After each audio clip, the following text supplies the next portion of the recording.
Okay guys, so today I'm going to go through my stunt bike. I'm going to explain to you what modifications we have on this bike and also why we have those modifications and how we use them. I've had a lot of questions recently asking me how to set up a stunt bike, so I'm also going to talk a little bit about the stunt parts and where to get them as well. So let's get to it. Okay, so the really obvious ones. This is obviously a crash cage.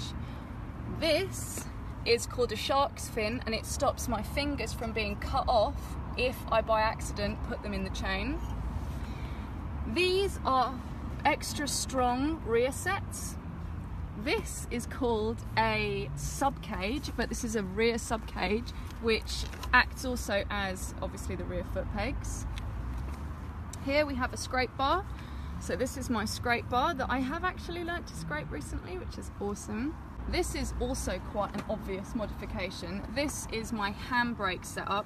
So we got ours from Stunt, if you can see it there.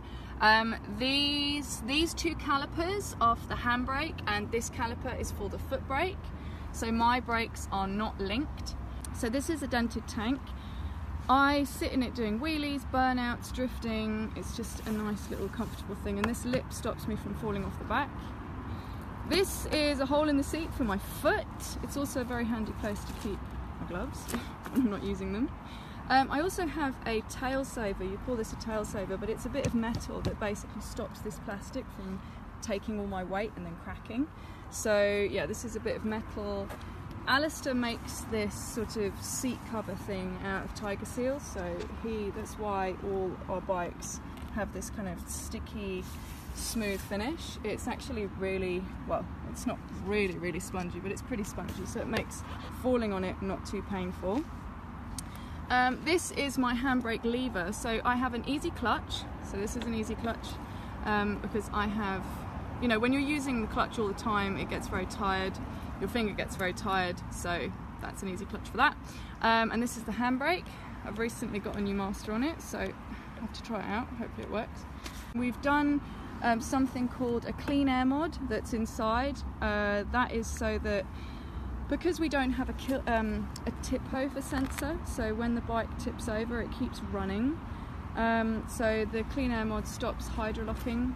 This is an idle cable which goes to the throttle stop screw on the throttle bodies, so that keeps the idle. It's basically the same as what this does, but it acts like it holds it on a bit more.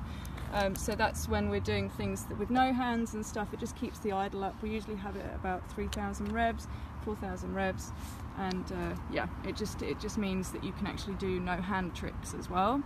Oh yeah, another really obvious one that I missed is the huge sprocket on the back. I have a 60-tooth sprocket on the back, and as you can see, this sprocket's really small, and that's a 12. I have a 12-tooth sprocket on the front. And we also have a radiator cage because the radiator tends to sort of fall apart because it's not made obviously for coming down off wheelies all the time, so the radiator needs to be braced. I also have fat bars on the front. Some people have clip-ons that come up, but at the moment I'm not comfortable with that, but I do need to have a go with them. I've just had this from the very beginning. I'm not entirely sure why.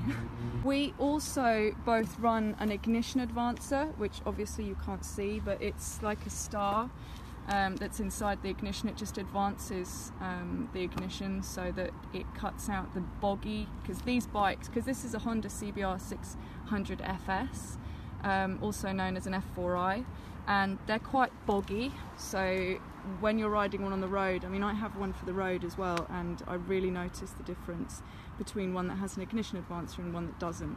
Out of all the different stunt bikes that you can get, this one is one of the more robust ones, and that's why we ride it, is because we don't have a huge amount of time to spend in the garage fixing the bikes all the time. But they do have their problems, like they're quite boggy, heavy, their idle isn't as strong as the 636 and so on.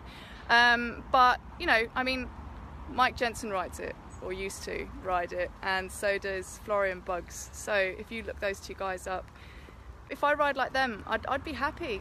So these bikes, they do a job. If you're interested in getting into stunt riding or anything like that, I recommend you go on websites like Sick Innovations, On Point, Impact Tech. I'll link a load of them in the description. So the best thing to do then is to look at what bikes they supply stunt parts for, and then you can obviously build that bike. It also gives an indication as to what bike has been stunted and therefore tested. So that's one of the best ways of finding a bike that is going to work for you. If you have any more questions, you can leave a comment below and I will endeavour to answer all your questions about stunt riding.